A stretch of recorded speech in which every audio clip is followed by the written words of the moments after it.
वो जागरूक हो जाता है। और कुछ लोग जाते हैं एकदम चुप हो जाते हैं, फ्रीज़ हो जाते हैं, क्योंकि समझ नहीं आता क्या बोलना है, डर जाते हैं। कुछ लोग फ्लाइट थोड़ा-सा बोल के भाग जाते हैं। ये बात आप सब ने देखी है? आपने खुद भी महसूस करी होगी, येस और no? Yes sir. Yes sir, yes, yes sir. Right, चलिए बहुत बढ़िया। अब समझते हैं कि हमारा ये जो डर वाला रिस्पॉन्स है, उसको हम कैसे कम करें, राइट? बात समझते हैं कि हमारा जो एंटायर बॉडी का सिस्टम है, वो नर्वस सिस्टम से बना हुआ है। जैसे कि आप ये उंगली उठा रहे हैं, आंखों की पलकें ऊपर नीचे हो रही हैं, मैं बात कर रहा हूँ, जो भी आप ये गर्दन हिला रहे हैं, आप जो भी कर रहे हैं, आपकी जो स्नायु तंत्र है शरीर की या नर्वस सिस्टम है, वो उस पूरे शरीर को, हमारे शरीर को चलाती है। और उसको चलाने में एक बहुत बड़ी भूमिका होती है ऑक्सीजन की। तो हम क्या करते हैं, जब भी हमें कुछ करना होता है, स्टेज पे चढ़ के बोलना होता है, कोई प्रेजेंटेशन देना होता है, कलेक्टर से बात करनी है और डर लगने लगता है, तो उससे पहले हमें एक 6 सेकंड्स पॉज लेना होता है। 6 सेकंड का एक पॉज लेना होता है और क्या करना होता है उस समय? लंबी गहरी सांसें लेनी होती है। ये आपने अब बचपन से सुनी है कि सांस ले लो, थोड़ा चुप हो जाओ, पानी पी लो। इसका जो साइंस है, वो मैं आपको बता रहा हूँ। जब आप 6-7 सेकंड के लिए चुप हो जाते हैं और लंबी गहरी सांस लेते हैं, तो आपके ब्रेन तक ऑक्सीजन डबल या ट्रिपल मात्रा में जाता है, राइट? और जब आपके ब्रेन में ऑक्सीजन डबल या ट्रिपल मात्रा में जाता है, तो आपके ब्रेन को रिलैक्स करने का मौका मिल जाता है, नंबर 1। नंबर 2, वो जो डर का एक एक केमिकल बना होता है ब्रेन में, वो थोड़े समय के लिए चुप हो जाता है। तो जब भी आप कहीं प्रेजेंटेशन दें, किसी से मिलने जाएं, कहीं पर बात करनी है, कहीं पर आपको लग रहा है कि आपको डर लगता है, तो ये टेक्निक आप इस्तेमाल कर सकते हैं। 6 सेकंड्स पॉज कहते हैं इसे। कुछ लोगों को लगता है कि मुझे हर वक्त डर ही लगा रहता है, तो उसके लिए आपको अपने नर्वस सिस्टम को रोजाना तरीके से काम डाउन करना पड़ेगा। उसके लिए योगा है, ध्यान है, मेडिटेशन, आजकल यूट्यूब पर हर चीज फ्री में अवेलेबल है। तो आप उन चीजों को रोजाना जीवन में इस्तेमाल करिए। 15-20 मिनट, आधा घंटा तक योगा और मेडिटेशन में दीजिए। देखिए आपका नर्वस सिस्टम पहले से धीरे धीरे बेहतर हो जाएगा। आप एक 6 महीने का एक्सपेरिमेंट करिए, कम से कम 3 महीने का करिए। आप देखना आपकी जो नर्वस सिस्टम है, जो हर बात पे भड़क जाती थी या डर जाती थी, वो धीरे-धीरे काम होने लगी, राइट? तो ये जो फ़ियर है, उसकी एनाटॉमी मैंने बताई आपको। आगे बढ़ते हैं। अब समझते हैं कि कम्युनिकेशन या संवाद आखिर होता कैसे है? क्या प्रोसेस है? थियरी में कैसे बनता है? खास करके एक ऑर्गेनाइजेशन के अंदर या जब भी आप कहीं पर काम कर रहे हैं, चाहे वो सरकारी संस्था हो, गैर गैर सरकारी संस्था हो, एनजीओ हो, तो कम्युनिकेशन का जो प्रोसेस है वो किस तरह से बनता है? पहला है कि it's a two way process. Communication का मतलब ये थोड़े कि आप जाके मिरर के सामने बात कर रहे हैं।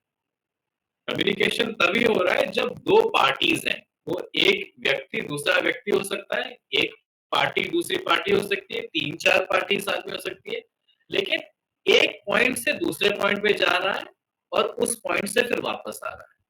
जैसा आप अपने बॉस से बात कर रहे हैं, वो बॉस भी आपको कुछ कह रहे हैं। आप अपने कॉलीग से बात कर रहे हैं, कॉलीग भी कुछ कह रहे हैं। वो ऑफिशियल बात हो सकती है, अनऑफिशियल बात हो सकती है, सेमी ऑफिशियल बात हो सकती है, कुछ भी हो सकती है। लेकिन वो टू वे प्रोसेस में हो रहा है, राइट? अब आते हैं दूसरे पॉइंट पे, जो है वर्बल और नॉन वर्बल। तो वर्बल क्या है? वर्बल जब आप मुंह से कुछ कह रहे हैं, सामने वाला सुन रहा है और वो भी अपने जुबान से कह रहा है। नॉन वर्बल क्या है? जिसमें शब्दों का इस्तेमाल नहीं है। जैसे कि आप हैंड हैंड मूवमेंट्स कर रहे हैं या फिर फेशियल एक्सप्रेशन दे रहे हैं। कैसे आप कैसे किसी को कह रहे हैं चुप हो जा, आप कह रहे हैं चुप, है ना? या फिर ऐसे आप सिर हिला रहे हैं कि कुछ मत बोल, या फिर ऐसा करें कुछ मत बोल। तो इसमें आप शब्दों का इस्तेमाल नहीं कर रहे हैं, लेकिन नॉन वर्बल तरीके से भी आप कोई ना कोई सामने वाले को सिग्नल दे रहे हैं, या फिर आप चुप हो जा रहे हैं कि कुछ बोलना ही नहीं है। उससे भी सामने वाला समझ जाएगा कि आपको बात करने में कोई दिलचस्पी नहीं है, राइट? तो नॉन वर्बल तरीके से भी बहुत सारा कम्युनिकेशन होता है। इनफैक्ट साइंस कहता है कि जब आप किसी से बात कर रहे हैं या दो लोगों में संवाद हो रहा है, तो नॉन वर्बल कम्युनिकेशन, आपके बैठने का तरीका, हाथों को फोल्ड करने का तरीका, आपके सिर को ऐसे लेफ्ट या राइट बिल्ड करने का तरीका, इससे समझ में आ जाता है कि आपको इंटरेस्ट है या नहीं है। जैसे मैं अभी अब बात कर रहा हूँ और कोई अपना फोन देख रहा है ऐसे, मान लीजिए, तो इससे तो मैं समझ जाऊंगा ना कि इसको मुझे मेरी बात सुनने में कोई इंटरेस्ट नहीं है, चाहे उसने मुंह खोल के बोला नहीं है, पर मुझे समझ में आ जाएगा, isn't it? तीसरा नंबर है सर्कुलर फ्लो। सर्कुलर फ्लो वही टू वे प्रोसेस का ही एक एक्सटेंशन है कि जब बात यहां से वहां तक जाती है तो वहां से फिर वापस भी आती है, राइट? आपने कुछ कहा, मान लीजिए आपने अपने बॉस को कहा कि मुझे कल छुट्टी चाहिए, तो बॉस या तो छुट्टी अप्रूव करेंगे या नहीं करेंगे, लेकिन जो भी करेंगे वो बात आप तक आ जाएगी। तो सर्कल बन गया ना, एक पॉइंट ए से पॉइंट बी तक, फिर पॉइंट बी से पॉइंट ए तक। तो सर्कुलर फ्लो होता है, कम्युनिकेशन इज सर्कुलर। चौथा है गोल ओरिएंटेड। गोल ओरिएंटेड मतलब आप जो भी काम कर रहे हैं अपने ऑफिस में, उसका एक गोल है, राइट? मेरी आवाज आ रही है? यस सर, आ रही है। Okay, alright. मुझे लगा जैसे कट गया, राइट? तो एक गोल होता है कि मान लीजिए आप वीकली मीटिंग कर रहे हैं या मंथली मीटिंग कर रहे हैं, तो उसका एक लक्ष्य है कि हम इस कारण से मीटिंग कर रहे हैं, या फिर आज आपको आपके बॉस कोई काम देते हैं, उसका एक लक्ष्य है। तो कम्युनिकेशन का एक लक्ष्य होता है, जो भी बातें हो रही है, फॉर्मल इनफॉर्मल, तो उसका एक लक्ष्य, जैसे कि आप बैठ के मान लीजिए लंच टाइम पे ऐसे ही बातें हो रही है, तो उन बातों का भी एक लक्ष्य है कि आप रिलैक्स हो रहे हैं। तो यहाँ पर रिलैक्स होना या मस्ती मजाक करना वो लक्ष्य हो सकता है, लेकिन एक गोल होता ही है। That's how communication happens. आगे बढ़ते हैं। अब आते हैं बहुत इंपॉर्टेंट पार्ट में, जिसको कहते हैं फीडबैक। फीडबैक का एकदम शॉर्ट में अगर हम मतलब समझें, ये होता है रिसीवर्स रिस्पॉन्स। आपने कुछ कहा या किसी ने आपको कुछ कहा, उसका रेस्पॉन्स आप जो भी देंगे वो होता है फीडबैक। वो अच्छा रेस्पॉन्स हो सकता है, बुरा रेस्पॉन्स हो सकता है, एकदम हल्का रेस्पॉन्स हो सकता है, तगड़ा रेस्पॉन्स हो सकता है। जो भी आपका रेस्पॉन्स है या सामने वाले का रेस्पॉन्स है, उसे कहते हैं फीडबैक। फीडबैक क्यों देना होता है? पहला होता है to tell the rights and the wrongs. सही क्या था और गलत क्या था सामने वाले की बात में, उसको बताने के लिए या उसको इन्फॉर्म करने के लिए हम फीडबैक देते हैं। To tell the rights and the wrongs. सिर्फ सही बोलना है या अच्छा अच्छा बोलना, ऐसा नहीं है। जो गलत है वो भी आपको बताना होता है, वो होता है फीडबैक। दूसरा होता है enables rewards and disciplinary action. जब तक फीडबैक नहीं दिया जाएगा, तब तक मैनेजमेंट को या बॉस को या संस्था के जो चालक परिचालक हैं, उनको नहीं समझ में आएगा कि किसको रिवॉर्ड देना है, किस पर एक्शन लेना है, किसको अच्छा कहना है, किसको बुरा कहना है, किसको ट्रेनिंग में डालना है। तो किसी भी संस्था में बेहतर से बेहतर काम हो पाए, इसके लिए फीडबैक मैकेनिज्म बहुत इंपॉर्टेंट होता है, राइट? अब समझते हैं कि how to give feedback. Feedback देना कैसे है? Number one, phrase it to not offend. Feedback ऐसे दीजिए कि सामने वाले को आप बुरा ना लगाएं, उसको बुरा लगे, उस मानसिकता के साथ फीडबैक नहीं देना होता। कोई गलत चीज भी उसने कह दी तो उसको एक पॉजिटिव तरीके से बोलना होता है, क्योंकि अगर आप फीडबैक ऐसे देंगे कि सामने वाले को बुरा ही लगवाना है, तो वो दुश्मनी बनाने जैसी बात हो जाती है। तो वो फिर फीडबैक का जो चार्म है कि सामने वाले की तरक्की हो, वो फिर खत्म हो जाता है, राइट? दूसरा है check if the receiver is ready to receive. आप जिसे फीडबैक दे रहे हैं, जो रिस्पॉन्स दे रहे हैं, क्या उस समय वो उस चीज को सुनने में सक्षम है, सुनने की अवस्था में है, समझने की अवस्था में है? इस चीज को एक एक तरह से आपको भाप लेना होता है, तब फीडबैक देना है। अब मान लीजिए वो किसी बात से एकदम गुस्से में है या दुखी है या फिर उसको डांट पड़ी है, उस समय अगर आप फीडबैक देने जाएंगे, क्या उस चीज को रिसीव कर पाएगा? नहीं कर पाएगा, आप भी नहीं कर पाएंगे। तो उस चीज को समझना कि कौन से टाइम पे देना है इज वेरी इंपॉर्टेंट। तीसरा है, नेगेटिविटी बढ़ाने का काम नहीं करना है। मान लीजिए किसी ने कोई ऐसी चीज कही जो आपको पसंद नहीं आई, तब भी उसको बोलने का तरीका पॉजिटिव होना चाहिए। जैसे कि किसी ने कह दिया कि मुझे मुझे इस संस्था में काम करना यार बिल्कुल नहीं पसंद, यहाँ पे अच्छे लोग नहीं है। हो सकता है उसकी बात सही या गलत हो सकता है वो बात आपको बुरी भी लगी हो, लेकिन जब आप उसको फीडबैक देंगे कि यार तुम्हारी बात सही नहीं थी, तो उसको बोलने का तरीका पॉजिटिव होना चाहिए कि दुनिया में हर जगह अच्छे बुरे लोग होते हैं, हर संस्था में अच्छे बुरे लोग होते हैं, हर संस्था में अच्छे सिस्टम बुरे सिस्टम होते हैं। आप कहीं भी जाएंगे आपको हर तरह के लोग मिलेंगे। तो इस वजह से आपको इस तरह से नहीं बोलना चाहिए। ये एक तरीका है जो पॉजिटिव तरीके से आप फीडबैक दे रहे हैं। या फिर नेगेटिव तरीके से फीडबैक देंगे तो ये तो बकवास कर दिया तुमने, ऐसे कैसे बोल दिया, ऐसा नहीं बोले, ये नेगेटिव फीडबैक हो गया या नेगेटिव तरीके से देने वाला फीडबैक हो गया, राइट? चलिए अब सीखते हैं हाउ टू रिसीव फीडबैक। तो फीडबैक देने का तरीका, अब लेना कैसे है वो भी सीखना पड़ेगा। अब ये ऑफिस में बहुत जरूरी है। ये जो बातें आपको मैं कह रहा हूँ ये बिल्कुल थियोरेटिकल बातें नहीं है, बहुत प्रैक्टिकल चीजें हैं। अगर आप अपने ऑफिस या अपने वर्क स्पेस को ध्यान में लाएंगे, इन चीजों को सुनते हुए आपको समझ में आएगा कि हाँ ये बहुत प्रैक्टिकल चीज है। अब आते हैं हाउ टू रिसीव फीडबैक में। पहला तो काम रहिए। कितने ही चाहे सामने वाला आपको नेगेटिव तरीके से बोले या नेगेटिव बातें करें, आपको काम रहना, क्योंकि अभी आप फीडबैक ले रहे हैं, राइट? दूसरा है ग्रैटिट्यूड, या अपनी जो कृतज्ञता है वो दिखाएं। जैसे कि किसी ने आपको कहा कि यार ये गलत आपने करा है, इसको सही कर देना चाहिए, तो आप कहेंगे ठीक है, अच्छा किया आपने मुझे बता दिया, अब इसको मैं सही कर दूंगा, राइट? तीसरा है आस्क फॉर हेल्प। मान लीजिए आपको किसी ने कहा कि आपने ये चीज गलत करी, सही कर देनी चाहिए। आप उनसे जाके बात करिए, पूछिए कि सर या मैडम मैं इसको कैसे सही करूं, आप मुझे थोड़ा ज्ञान दीजिए। मीटिंग इससे चला। हाँ जी, कुछ कहा आपने, मैं सुन नहीं पाया शायद। सॉरी सर, बाहर ही आवाज था। ओके ओके, कोई बात नहीं। तो आस्क फॉर हेल्प वो होता है। इससे इससे पता चलता है कि आप सिंसियर हैं। आप सिर्फ यू नो एक फीडबैक लेने के लिए नहीं ले रहे हैं, आप असल में सामने वाले का फीडबैक को ग्रहण कर रहे हैं, राइट? आगे बढ़ते हैं।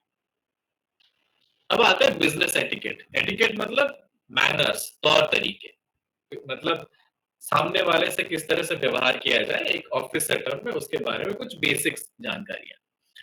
पहला है रेस्पेक्ट एंड ऑनेस्टी। अब आप सबसे निचले वर्ग के एम्प्लॉय से बात कर रहे हैं या फिर ऑर्गेनाइजेशन के फाउंडर या सीईओ से बात कर रहे हैं, मैनेजर से बात कर रहे हैं, ऑफिसर से बात कर रहे हैं, किसी से भी बात करने का तरीका रेस्पेक्टफुल होना चाहिए। हर व्यक्ति की अपनी एक रिस्पेक्ट है जिसे हमें कभी भी मलिन नहीं करना है, कभी भी उसको हमें नीचे नहीं खींच लाना है, राइट? और ऑनेस्टी, हम में से कोई नहीं चाहेगा कि हमारे साथ डिसऑनेस्ट लोग काम करें। कह कुछ रहे हैं, कर कुछ रहे हैं, दिल में कुछ है, जुबान पे कुछ है, वो डिसऑनेस्ट होता है, राइट? तो आप किसी भी लेवल के व्यक्ति से बात करें, रिस्पेक्ट के साथ करें और ऑनेस्टी के साथ करें। ये बहुत जरूरी है, ये पहला बिजनेस मैनर है, राइट? दूसरा है फर्म हैंडशेक। जब भी आप किसी हाथ मिलाते हैं, हैंडशेक करते हैं, तो ढीला ढाला हैंडशेक नहीं होना चाहिए। ऐसे नहीं लगना चाहिए कि जैसे आप बिना मर्जी के बस ऐवे ही आके हैंडशेक कर रहे हैं। सामने वाले को लगना चाहिए कि आप में एनर्जी है, सामने वाले को समझ में आना चाहिए कि आप सच में चाहते थे हैंडशेक करना, राइट? तो फर्म हैंडशेक। और अगर हैंडशेक नहीं है, नमस्कार कर रहे हैं या फिर जो भी आपका सैल्यूट करने का तरीका है, उसमें एक एनर्जी होनी चाहिए। सामने वाला देखे तो पता चले कि हाँ, आप उस समय उस जगह पर मौजूद हैं। सिर्फ दिमागी तौर पर ही, फिजिकल तौर पर भी नहीं, दिमागी तौर पर भी वहीं पर है। तीसरा है पंक्चुअलिटी। भारत में हमारे यहाँ एक दिक्कत है कि हमारे यहाँ पे चीजों को हम लेट करके शुरू करते हैं, लेट से पहुंचते हैं। अ, किसी भी चीज में कोई काम करना होता है, उसमें लेट कर देते हैं। तो पंक्चुअलिटी एक बहुत इम्पोर्टेंट क्वालिटी है, एक ऑर्गेनाइजेशन के लिए भी, एक व्यक्ति के लिए भी और एक प्रोजेक्ट के लिए। तो पंक्चुअल लोगों को हमेशा से बहुत रिस्पेक्ट मिलती है, राइट? इसमें कोई शक नहीं है। चौथा है पोलाइटनेस। लोगों से जब हम बात करते हैं तो कभी कभी हमें लगता है कि रूड होकर बात करने से हम बड़े बड़े साहब बन जाएंगे, राइट? आज नहीं तो कल समय बदल जाता है। आपने जिसको बुरी तरीके से ट्रीट किया है, कल को वो हो सकता है आपसे ऊपर चले जाए, आपसे बेहतर ऑर्गेनाइजेशन में चले जाए, आपसे बेहतर सैलरी मिल जाए उसे। वो घुमा के आपको वही व्यवहार देने वाला है जो आपने उसको दिया था। तो लोगों से अच्छा व्यवहार करना, पोलाइट व्यवहार करना बहुत जरूरी है। तो प्लीज और थैंक यू जैसे शब्दों का इस्तेमाल होना अच्छी बात होती है।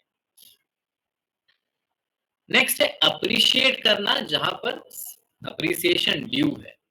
कई बार हमारे अंदर एक जेलसी होती है, हम सामने वाले को अप्रिशिएट नहीं करते, उसकी अच्छाइयों को देखते हैं पर हमें फर्क नहीं पड़ता है, क्योंकि हमको लगता है कि हमको क्या फर्क पड़ता है, वो अच्छा कर रहा है तो कर रहा है, हमें नहीं। जैसे आप चाहेंगे कि आप कुछ अच्छा कर रहे हैं तो सामने वाला कहे कि यार बढ़िया काम किया यार तुमने, यार बहुत अच्छा बोला, वो प्रोजेक्ट बढ़िया से हैंडल किया। तो सामने वाला भी वही चाहता है। तो अप्रिशिएट करना बहुत आवश्यक है।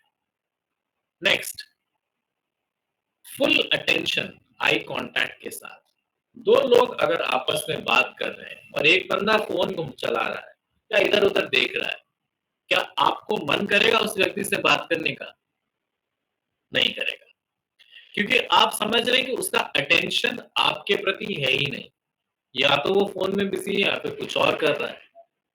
तो जब भी बात कर रहे हैं किसी से, चाहे वो ऐसे वर्चुअल तौर पर हो या आमने सामने हो, फुल अटेंशन देना चाहिए। ये कम्युनिकेशन में बहुत इंपॉर्टेंट है। आप नौकरी करें, आप सामने वाला के इंटरव्यू ले रहे हैं, कुछ भी कर रहे हैं, ये चीजें बहुत प्रैक्टिकल है। इसलिए मैंने कहा था कि हम ज्यादा थियरीज में नहीं जाएंगे, प्रैक्टिकल्स में जाएंगे। Next, right and speak in a friendly tone. लोगों से ऐसे बात करना चाहिए जैसे कि वो आपके नौकर नहीं है, राइट? बहुत रूडनेस के साथ बात करने से लोगों को एक, आप ये दिखाना चाहते हैं कि मैं तुझसे ऊपर हूं। हम कई बार ऐसा करते हैं कि मैं तुझसे ऊपर हूं, ये दिखाने के लिए मैं तुझसे रूडली बात करता हूं। ये इतनी बुरी चीज है कि कब ये आपके ऊपर हावी हो जाए, आप नहीं कह सकते। ईमेल लिखते वक्त भी आपको इस चीज का ध्यान रखना है। तो राइटिंग में भी और स्पीकिंग में भी एक फ्रेंडलीनेस होनी चाहिए, राइट? एक मीठापन होना चाहिए। नेक्स्ट है कीप दैट फोन अवे। ये मैं कह चुका हूं कि आजकल फोन बड़ा डिस्ट्रैक्शन है। तो जब भी किसी से बातचीत हो रही है, किसी से मिलने गए हैं, तो फोन को या तो ऑफ कर लीजिए या फ्लाइट मोड में डाल दीजिए या रख दीजिए कहीं पर। वो फोन डिस्ट्रैक्शन नहीं होना चाहिए। चौथा है carry yourself properly. Carry yourself properly मतलब जो कपड़े आपने पहने हैं वो जरूरी नहीं कि महंगे हों, महंगे कपड़ों की आवश्यकता नहीं है, पर धुले हुए होने चाहिए, साफ होने चाहिए, आयरन किया हुआ होना चाहिए। इससे सामने वाले को समझ में आएगा कि ये व्यक्ति प्रोफेशनल है। आप किसी सरकारी दफ्तर में गए हैं, हो सकता है बाकी लोग ऐसे ही मैले कुचैले कपड़े पहन के बैठे, लेकिन आप वहां पर अलग दिखने चाहिए। आपका कपड़ा हो सकता है मामूली हो, पर अगर साफ है, आयरन है, तो आपकी एक छवि अलग बनती है। लोग इन चीजों को लगता है कि यार मैं तो गांव में हूं, क्या फर्क पड़ता है? फर्क पड़ता है। जब आप कहीं पर किसी दफ्तर में जाते हैं और आपने प्रॉपरली खुद को ड्रेसअप किया है, फर्क पड़ता है। हमें लगता है कि नहीं पड़ता, पर है। लोग बात करते हैं कि यार वो बंदा है ना, वो हर वक्त कपड़े उसके बड़े चमकीले रहते हैं, राइट? तो ये छोटी छोटी चीजें हैं, पर इनकी अहमियत बहुत ज्यादा है। आगे बढ़ते हैं। Emotional quotient. अब इमोशनल कोशंट क्या होता है? सारे मनुष्य, सारे इंसान अल्टीमेटली अपने इमोशन के जो उनका जो फीलिंग्स है, उनके जो इमोशंस है, उस पे ही डिपेंड करते हैं, राइट? हमारे पास दिमाग कितना ही हो, हम दिल से ही डिसाइड करते हैं। दिमाग से सोचते बहुत हैं, पर हमारा जो फाइनल डिसीजन होता है, नॉर्मली वो दिल से होता है, हमारे इमोशन के स्तर से ही होता है। तो अपने इमोशन पे काबू रख पाना, अपने इमोशन पे एक तरह से कंट्रोल रख पाना, एक प्रोफेशनल के लिए, एक जॉब होल्डर के लिए बहुत जरूरी है। कई बार हम क्या होता है ना, हमारे पर्सनल लाइफ की जो दिक्कतें हैं, उनको ऑफिस लेके आ जाते हैं, दिमाग के अंदर ही सही, पर ऑफिस में लेके आ जाते हैं। या फिर कल का जो झगड़ा हुआ था बॉस के साथ, या बॉस ने कुछ कह दिया था, वो हमारे दिमाग में अभी भी चल रहा है। 6 महीने बीत गए, फिर भी चल रहा है। इस तरह से आपकी जो प्रोडक्टिविटी है, आपकी जो काम करने की क्षमता है, उस पर बहुत असर पड़ता है। तो अपने इमोशन से अपने काम को अलग कर पाना, जो आपका इमोशन है वो अपनी जगह है, उसको हम मानते हैं, उसे हम नकार नहीं रहे हैं, पर उसी को प्रायोरिटी बना देना आपके काम पर बहुत असर डालता है। और आपके कम्युनिकेट करने की जो कैपेसिटी है आपकी, जैसे मान लीजिए किसी के साथ एक थोड़ा हल्का सा कोई झगड़ा हो गया, आपके किसी कॉलीग के साथ एक छोटा सा झगड़ा हो गया, कोई बड़ी बात नहीं थी, तो तू मैं हो गई। अब आप सोचिए, क्या अगले दिन आप उससे नॉर्मली बात कर पा रहे हैं या नहीं कर पा रहे हैं?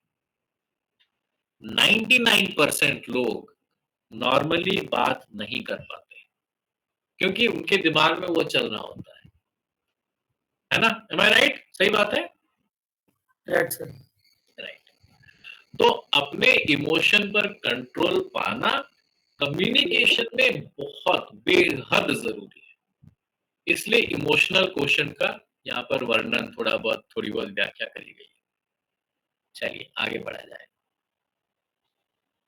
अब हम आते हैं नॉन वर्बल कम्युनिकेशन पे, जो मैं बात कर रहा था पहले, कि हम केवल अपनी भाषा या अपने शब्दों से बात नहीं करते, फेशियल एक्सप्रेशन से बात करते हैं, बॉडी मूवमेंट से बात करते हैं, आई कांटेक्ट से बात करते हैं। चलिए, पहला है फेशियल एक्सप्रेशन। हमारे फेशियल एक्सप्रेशन हमेशा प्लेजेंट हो, ये बहुत जरूरी है, राइट? जरूरी है कि आपको हंसते रहना है, जरूरी नहीं है कि आपको हर वक्त मुस्कुराते रहना है, नहीं, बट प्लेजेंट होना चाहिए, एक हल्की सी मुस्कान होनी चाहिए, राइट? मान लीजिए आप किसी गांव में किसी वीडियो से ब्लॉक डेवलपमेंट ऑफिसर से मिलने गए, और आपका चेहरा आपने ऐसे बना रखा है जैसे सुबह से कुछ नहीं खाया हो।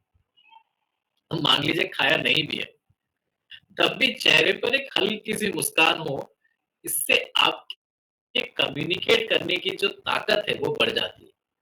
हर व्यक्ति, चाहे वो बड़ा अफसर हो, छोटा अफसर हो, या फिर कोई आपकी ऑफिस का कोई कॉलीग हो, आपसे वो तभी बात करना चाहेगा जब आपकी पर्सनालिटी में एक एक मीठापन हो।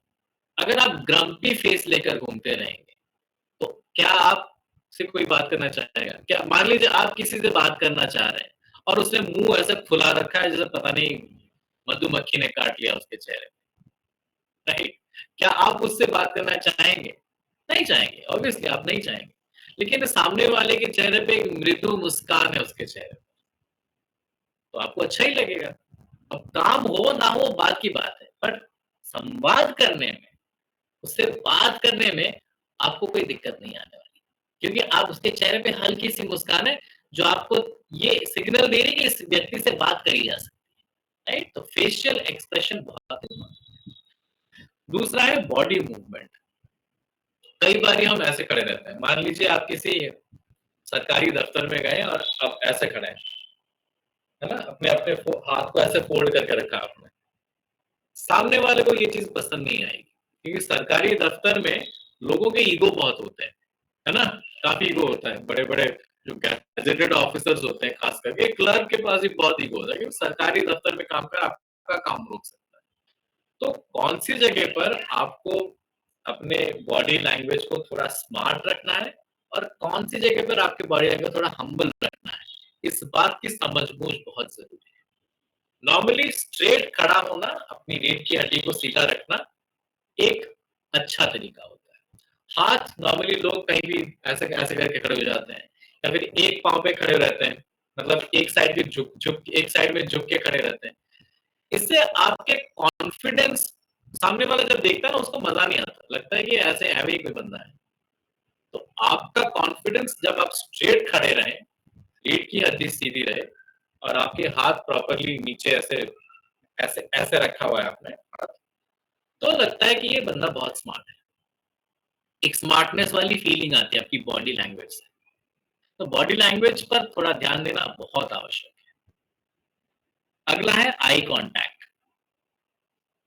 बात हम किसी से कर रहे हैं पर आंखें इधर देख रही हैं, बात हो रही है लेकिन आपकी आंखें फिर कहीं पे कोई जा रहा है, कोई गाड़ी जा रही है तो उस पर आंखें जा रही है।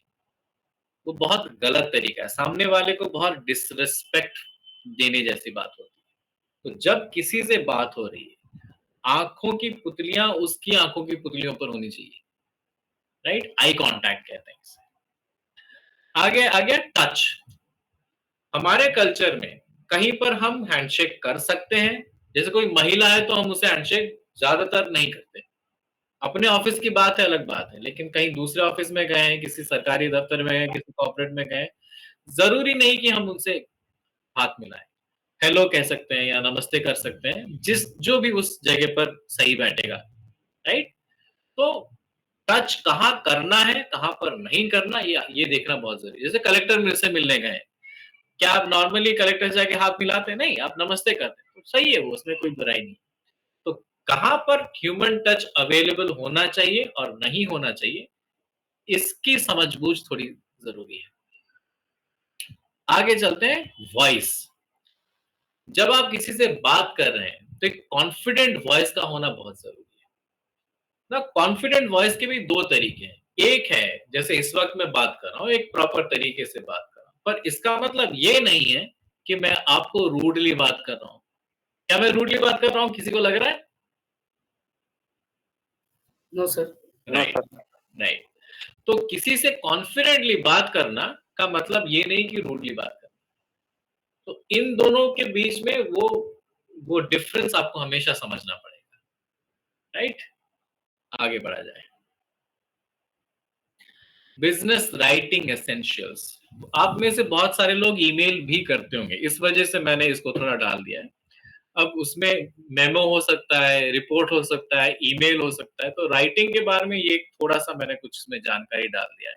वो है, जब भी आप बिजनेस डॉक्यूमेंट, ईमेल हो गया, मेमो हो गया, रिपोर्ट हो गया, कोई भी बिजनेस डॉक्यूमेंट हो गया, उसमें कुछ लिख रहे हैं तो उसको लंबा चौड़ा ना लिखें। जो भी आपका मेन पॉइंट है उस पर तुरंत 2-3 लाइन में ही आ जाए। ये पहला पॉइंट है। जो भी आपके रीडर हैं उनको बात एकदम से तुरंत समझ में आ जानी चाहिए। उनको उसमें ढूंढने की जरूरत ना पड़े कि ये बंदा लिख क्या रहा है, कह क्या रहा है, राइट? आपने कोई रिपोर्ट बनाई है, उसको शॉर्टकट में लिखना बहुत जरूरी है। उसमें घुमा फिरा के लिखने के लिए कोई आवश्यक, क्योंकि ये बिजनेस डॉक्यूमेंट है, ये कोई पर्सनल लेटर नहीं है, राइट? सेंटेंसेस को शॉर्ट रखिए और टू द पॉइंट, डायरेक्ट रखिए। और ये सब करने से क्या होगा, एक है कि सामने वाला का जो फोकस है, आप जो कह रहे हैं उसी पर रहेगा, दूसरा समय बचेगा, और आपका जो डॉक्यूमेंट है वो आगे किसी को शेयर करना चाहेंगे तो उनको एडिट करने की आवश्यकता नहीं पड़ेगी, क्योंकि आपने पहले से ही डॉक्यूमेंट को उतना प्रिसाइज बना रखा है और short and to the point रखा है कि वो सीधे नॉर्मली फॉरवर्ड कर सकते हैं, वरना उनको फिर उस पर एडिट करना पड़ेगा, राइट? तो ये बिजनेस राइटिंग का एक जरूरी पॉइंट था। कुछ और टिप्स हैं उसके अंदर। जब हम लिखते हैं, हमें लगता है कि हम तो अच्छे से लिख रहे हैं, हम तो किसी को ऑफेंड नहीं कर रहे हैं, लेकिन कई बार होता है कि सामने वाले को लगता है कि यार इसने तो बड़े एरोगेंट तरीके से लिखा है। टोन, है ना, उसको कहते हैं टोन। तो please, thank you, I apologise for the delay, ऐसे शब्दों का प्रयोग करने से सामने वाले को समझ में आ जाएगा कि आप किस टोन में बात कर रहे हैं। राइट? तो प्लीज, सॉरी, थैंक यू, इन शब्दों का इस्तेमाल करना बहुत जरूरी है। इससे वो टोन समझ में आती है, वरना लिखावट में टोन नहीं समझ में आती ना। आपने किस टोन में लिखा है, किस तरीके से कहा है, सामने वाला हो सकता है उसको अलग तरीके से पढ़ ले। नेक्स्ट है add a call to action. मान लीजिए आपने कोई ईमेल लिखा है किसी को, तो अंत में एक कॉल टू एक्शन, यानी कि मुझे इस पर रिप्लाई दे दीजिए, या फिर मुझे वो रिपोर्ट शाम तक भेज दीजिए, या फिर मुझे आगे क्या करना है मुझे बता दीजिए। कॉल टू एक्शन, वो एक्शन आगे क्या लेंगे उसको मेंशन कर दीजिए। इससे दो चीजें होती हैं, जो काम आप करना चाहते हैं वो जल्दी हो जाता है, दूसरा कोई कंफ्यूजन नहीं रहता, क्योंकि आपने साफ लिख दिया है कि आपको क्या चाहिए। तो कॉल टू एक्शन इसलिए ऐड किया जाता है। तीसरा है प्रोफेशनल एंड पोलाइट। ये हम पहले भी बात कर चुके हैं कि जब हम लिखते हैं तो पोलाइटनेस रहनी चाहिए, प्लीज, थैंक यू वगैरह, वो रिपीट हो गया वो। लास्ट है रिवीजन। कोई भी चीज आप जब सबमिट कर रहे हैं, वो मेमो हो गया, रिपोर्ट हो गया, ईमेल हो गया, एक बार रिवाइज कर लीजिए, क्योंकि रिवाइज करने से वो 10-15 मिनट या आधे घंटे का काम हो सकता है, लेकिन आप बहुत सारी गलतियों को करने से बच जाते हैं। राइट? चलिए, अब लिखते हैं कि किसी कॉर्पोरेट ऑफिस में अगर हम जा रहे हैं या फिर किसी गवर्नमेंट ऑफिशियल्स के साथ मिल रहे हैं, तो हमें किन चीजों का ध्यान रखना चाहिए, कि 10 चीजें हैं जिनका हमें ध्यान रखना चाहिए। पहला, लिसन, यानी ध्यान से सुनिए, डोंट एक्ट। लिसन, सुनने का ड्रामा मत करिए, सुनने का ढोंग मत करिए, सही में, सच में सुनिए। Please listen carefully, number 1। दूसरा है प्लान अहेड। ओके, जब भी आप जा रहे हैं किसी से मिलने, तो पहले से प्लान करके जाइए। एंड मोमेंट में आपको ये नहीं लगना चाहिए कि मुझे क्या बोलना है, क्या करना है, नहीं, सब कुछ प्लान के हिसाब से होना चाहिए। तीसरा, अवॉइड स्टेरियोटाइपिंग और जनरलाइज। जब आप किसी सरकारी दफ्तर में या किसी कॉर्पोरेट दफ्तर में गए हैं बात करने के लिए, तो किसी भी तरह का जनरलाइजेशन नहीं करना चाहिए। अरे ये औरतें तो ऐसी ही होती हैं, उस कास्ट के लोग तो ऐसे ही होते हैं, उस धर्म के लोग तो ऐसे ही होते हैं, उस गांव के लोग तो ऐसे ही होते हैं। इस तरह की शब्दावली से बचिए। जनरलाइजेशन को सामने लाकर नहीं बोलना है। इससे ये दिखाता है कि आपकी जो सोच है वो छोटी है। आप सच कह रहे हैं या झूठ कह रहे हैं वो इम्पोर्टेंट नहीं है, पर जनरलाइजेशन अच्छी बात नहीं मानी जाती। तो जनरलाइज नहीं करना है।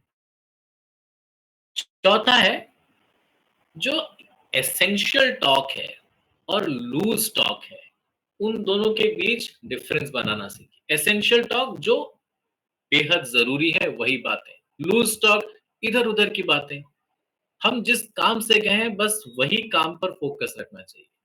कोई दोस्त मिल गया या फिर आपका कोई जान पहचान का है, तो वहां पर लूज टॉक नहीं करना होता है। इधर उधर की बातें, छिछोरी बातें नहीं करनी होती, क्योंकि आप एक प्रोफेशनल बनकर गए हैं और प्रोफेशनली ही आपको पेश आना है। राइट? अब आते हैं नेक्स्ट पे, फैक्ट, रेफरेंस और कंक्लूजन। इन तीनों को अलग अलग चीज। फैक्ट क्या है? जैसे कि आप कहेंगे कि हमने पिछले साल इतने लोगों को रोजगार दिलाया, ये हो गया फैक्ट। रेफरेंस, हमारे हमारे जो भी काम है वो उस अखबार में निकला है, उसका रेफरेंस मैं आपके लिए लाया हूं, ये हो गया रेफरेंस। कंक्लूजन, यानी कि हम अगले साल तक 1,500 लोगों को या 1.5 लाख लोगों को नौकरी दिलाएंगे, ये हम कंक्लूड कर रहे हैं। तो ये तीन अलग अलग चीजें हैं। और इन 3 अलग चीजों को हमें लोगों तक उसी उसी रूप में पहुंचाना है, राइट? उसको हमें मॉडल नहीं करना है, हमें उसको कंफ्यूज नहीं कराना है। ओके, ऑलराइट, आगे बढ़ते हैं। किसी को भी जब आप बात कर रहे हैं किसी सरकारी दफ्तर में या फिर कॉर्पोरेट ऑफिस में, किसी के बारे में बुरा नहीं बोलना है, राइट? किसी को अक्यूज नहीं करना है, किसी को ऑफेंड नहीं करना है। पॉजिटिविटी मेंटेन करना बहुत जरूरी है, क्योंकि इससे जिसकी छवि आप धूमिल करना चाहते हैं, उसकी धूमिल हो या ना हो, आपकी छवि जरूर धूमिल हो जाएगी। अगर आप किसी को ऑफेंड कर रहे हैं, किसी के बारे में बुरा भला कह रहे हैं, तो सामने वाला समझ जाएगा कि ये तो ऐसा ही है, ये तो लोगों के बारे में बुरा भला बोलता है, राइट? तो कम्युनिकेशन की दुनिया में ये बहुत जरूरी है कि आप किसी की बुराई किसी के सामने ना करें। Next, mind your language. अच्छी भाषा का इस्तेमाल बहुत जरूरी है, राइट? अपनी लैंग्वेज को सही रखें। Say enough but also know what not to say. जितना बोलना है जरूर बोलिए, लेकिन ये भी ध्यान में रखिए कि जो नहीं बोलना है उस पर बात नहीं करनी है। Don't say what is not necessary. आगे, अवॉइड वर्बल स्पैट्स। तू मैं से बचिए। पर अगर कोई हर बार आपके साथ आके तू मैं कर रहा है, तो कभी कभी आपको उससे एक रिप्लाई देना पड़ता है। पर ज्यादातर तू मैं से बचना चाहिए, क्योंकि इससे क्या होता है, कीचड़ आप पर भी गिरता है। फिर जो तीसरा व्यक्ति देख रहा है, उसको नहीं समझ में आएगा कि आप सही थे, वो दूसरा वाला व्यक्ति सही था। उसको तो लगेगा दो लोग झगड़ रहे हैं, दोनों ही बदमाश हैं, राइट? तो जितनी हो सके तू मैं से बचना चाहिए। आखिरी वाला, जजमेंट मत दीजिए किसी के बारे में। क्योंकि मान लीजिए किसी के ऊपर कोई आरोप लगा कि इसने पैसे खाए हैं, और आपने कहीं पर बोल दिया उसने तो पैसे खाए हैं। कल को पता चला कि उसने पैसे नहीं खाए थे, लेकिन क्योंकि आपने बोला था, इस बात को लोग याद रखेंगे कि इसने तो बोला था कि उसने पैसा खाया, देखो यार पर वो तो अच्छा आदमी निकला। तो जजमेंट किसी के बारे में नहीं देना होता। अब आते हैं प्रेजेंटेशन पर, कि प्रेजेंटेशन हमें बहुत बारी देना होता है, राइट? कहीं पर पावर पॉइंट वाला प्रेजेंटेशन देना है, कहीं पर यूं ही बस खड़े होकर बोलना होता है। तो प्रेजेंटेशन के कुछ रूल्स हैं, उन रूल्स पर अभी हम जाएंगे। पहला है, प्रेजेंटेशन केवल फॉर्मल ऑडियंस के लिए ही होता है, राइट?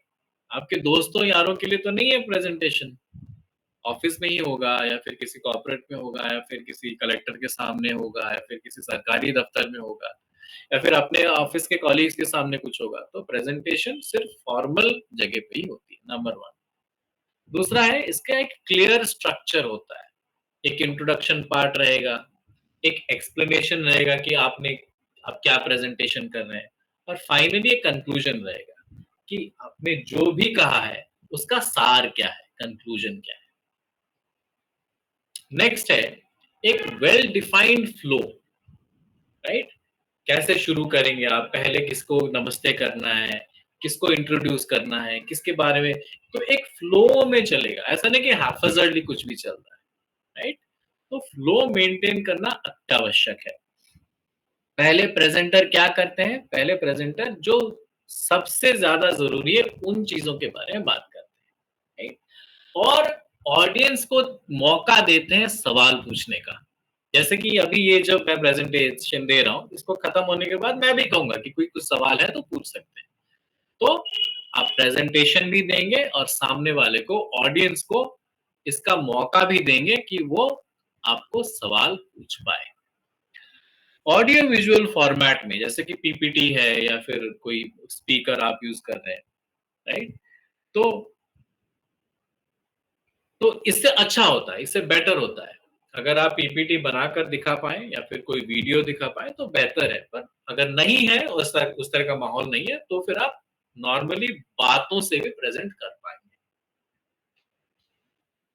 नेक्स्ट है, जो प्रेजेंट कर रहे हैं उनको अपने सब्जेक्ट पर कमांड होना चाहिए। उनको ये कंफ्यूज्ड व्यक्ति प्रेजेंटेशन नहीं देना चाहिए उसको। सिर्फ जो अपने काम पर 100% यकीन रखता है कि मैं प्रेजेंट करूंगा तो 1000 क्वेश्चंस आएंगे तो उनका आंसर भी दे दूंगा, वो व्यक्ति ही प्रेजेंट करे, अगर टीम से प्रेजेंटेशन हो रहा है। फाइनली ह्यूमर यानी थोड़ा हंसी मजाक, थोड़ा सा, ऐसा नहीं कि मतलब ठहाके लग रहे हैं या फिर जोक्स सुनाए जा रहे हैं, नहीं, थोड़ा हंसी मजाक रहने से फिर माहौल थोड़ा लाइट रहता है, थोड़ा हल्का रहता है, तो वो भी किया जा सकता है। ठीक है, चलिए, प्रेजेंटेशन ऑलमोस्ट ऑलमोस्ट नहीं, खत्म ही हो चुका है, क्योंकि मैंने 1 घंटे का ही बनाया था, अब पूरे 55 मिनट हो गए। और वैसे तो करा जाए तो 10 घंटे भी कम है, पर 1 घंटे के लिए मैंने इतना ही बना के रखा था। ऋषभ,